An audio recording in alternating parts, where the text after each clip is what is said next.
Assalamualaikum warahmatullahi wabarakatuh. Hai, I'm Jaxa.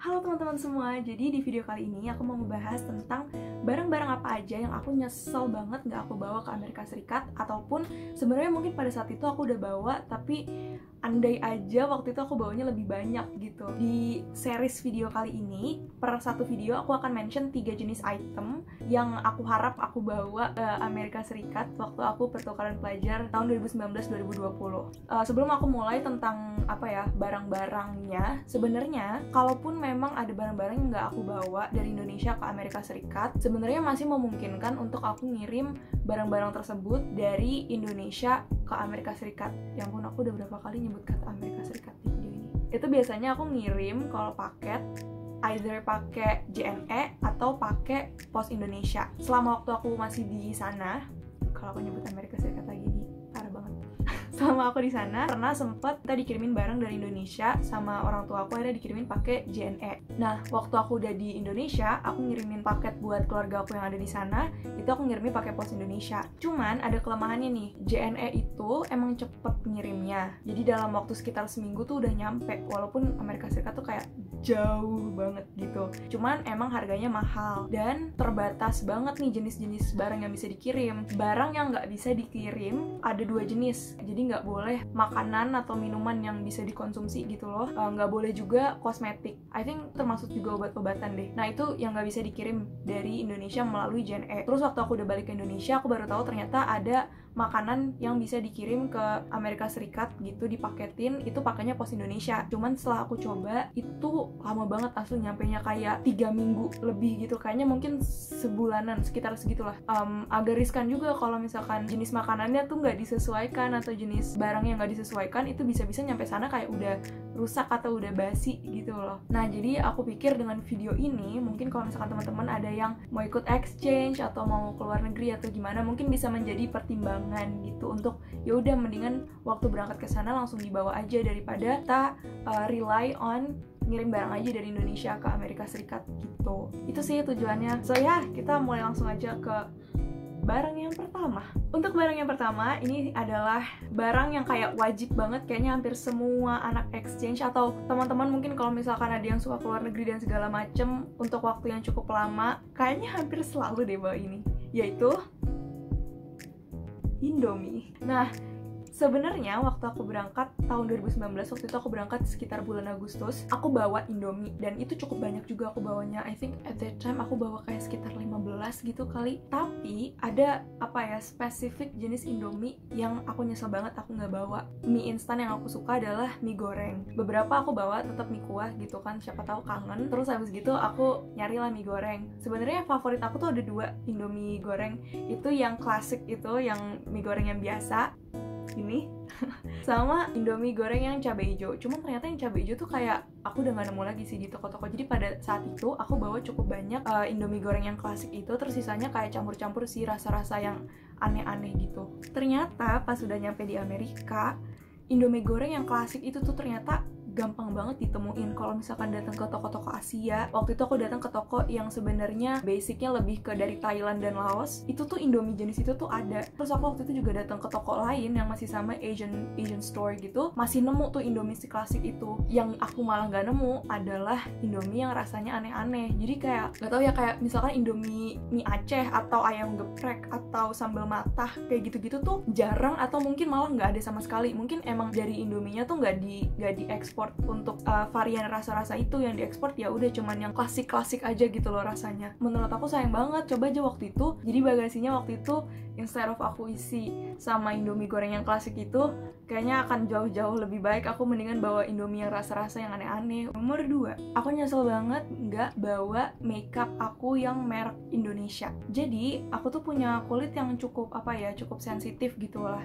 Jadi sekalinya aku udah cocok sama satu produk, lebih baik untuk pakai yang itu terus aja gitu. Dan aku juga kalau udah nyaman pakai satu jenis produk itu kayak males banget sih kalau ganti-ganti lagi, karena males ngetes lagi di kulit aku cocok atau enggak. Dan lebih ke apa ya, karena aku nggak terlalu pinter makeup aja sih, jadi kurang tahu gimana caranya menyesuaikan brand-brand yang berbeda dan I don't know jenis-jenisnya, teksturnya dan segala macamnya gitu. Nah waktu di Indonesia aku tuh pakai brand yang namanya Makeover untuk bedak kayak gitu-gitu deh pokoknya waktu itu, karena aku diajarin sama aku sampai les makeup sebelum aku ke Amerika supaya aku bisa makeup sendiri gitu, nggak perlu rely on someone lagi. Nah Makeover itu kalau kalian nggak tahu adalah merek Indonesia. Aku waktu itu cuman bawa satu. Oke lah kalau misalkan bawa yang kayak eyeshadow atau blush on yang kayak gitu-gitu bawa satu aja nggak apa-apa gitu loh, toh setahun juga pasti nggak bakal habis gitu. Cuman ternyata aku nggak expect bedaknya pecah waktu di sana, dan itu kayak udah berhambur segala macem sampai aku tuh bawa tuh aku karetin. Waktu aku kayak, duh bisa nggak ya kirimin dari Indonesia lagi nih bedak Makeover, karena aku takut banget untuk nyobain bedak merek lain. Selain aku juga medit sih kalau beli lagi baru gitu, maksudnya sekalian pada saat itu orang tua aku juga sambil mau ngirimin barang-barang lain, kalian deh sekalian dibawain aja Makeover gitu, jadi biar bayar ongkirnya sekalian gitu loh. Ternyata dari JNE itu ada aturannya, kosmetik itu nggak bisa dikirim. Nah akhirnya aku di sana terpaksa untuk beli merek lain bedaknya. Wait aku ambilin. Nah pokoknya ini bedaknya merek Neutrogena kayak gini. Cuman soalnya aku tuh kemakan tulisan kayak healthy skinnya gitu, but in some way kulit aku kurang cocok sih pakai ini, jadi lebih kayak beruntusan. Dan pada saat itu entah mungkin terkombinasi juga dengan apa ya, lagi stres juga kah, atau makannya lagi nggak bener, dan cuaca juga waktu itu musim dingin segala macem, akhirnya jatuhnya aku jadi jerawatan dan kayak banyak komedo. Jadi akhirnya aku kayak aduh coba aja waktu itu aku nggak perlu ganti-ganti produk gitu loh. Cuman sebenarnya kalau misalkan kamu tipe orang yang pinter makeup dan suka makeup, suka explore, suka coba-coba makeup baru, well America have like Sephora, terus kayak so many brands di sana, it will be like a heaven for you. Tapi kalau untuk aku kurang ngerti juga untuk beli sendiri makeup kayak gitu. Jadi ya I wish at that time aku bawa aja deh kosmetik dari Indonesia. Yang ketiga, yang terakhir dari video kali ini adalah casing HP. Dulu waktu aku tahun 2019, aku tuh bawa casing HP cuma satu yang langsung aku pakai di HP aku saat ini, yang lagi aku pakai saat ini gitu maksudnya. Jenisnya dia soft case, aku beli di salah satu tempat jualan casing custom gitu di Instagram, yang sebenarnya kayak udah pricey gitu loh harganya. Iklannya tuh kayak menggunakan teknologi dari Jepang dan segala macamnya kayak gitu. Sebenarnya sih cukup tahan lama ya, cuman pada akhirnya printnya gitu di belakangnya tuh dia mulai kayak kelopek gitu, terus bahkan sampai ke saat dimana itu kayak kalau nggak salah waktu itu sampai robek deh. Dia tuh kayak di sela-selanya di sini tuh, di antara side yang di sebelah sini sama side belakangnya ini tuh dia kayak nyampe robek gitu. Jadi akhirnya waktu aku di Amerika aku harus beli casing HP baru. Udah gitu ada seseorang yang nggak sengaja jatuhin HP aku sampai akhirnya LCD-nya rusak dan itu harus diperbaiki kayak sekitar $200 gitu. Nyesek abis udah dibenerin dia jatuh lagi, terus bagian back case-nya juga pecah kacanya. Jadi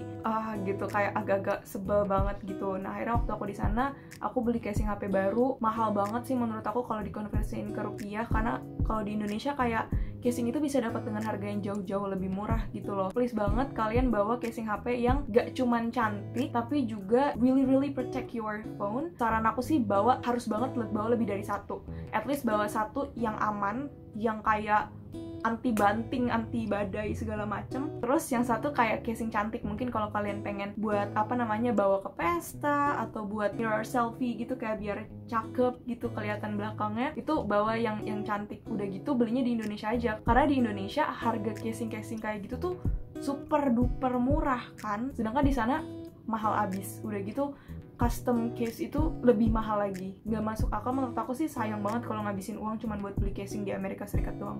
Kalau misalkan kalian udah yakin dalam setahun ke depan HP kalian gak akan ganti, beli casingnya di Indonesia aja, karena jauh lebih murah, so many options, bisa custom, bisa yang cantik-cantik, bisa yang protektif juga, dan ya yang penting proteksiin HP kalian sih, karena nyesek banget kalau harus servis HP di sana.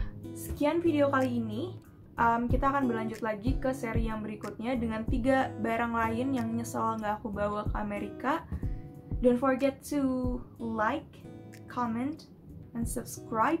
Ya ampun, ini aku lama-lama bener-bener bertransformasi menjadi YouTuber. Wassalamualaikum warahmatullahi wabarakatuh. Bye!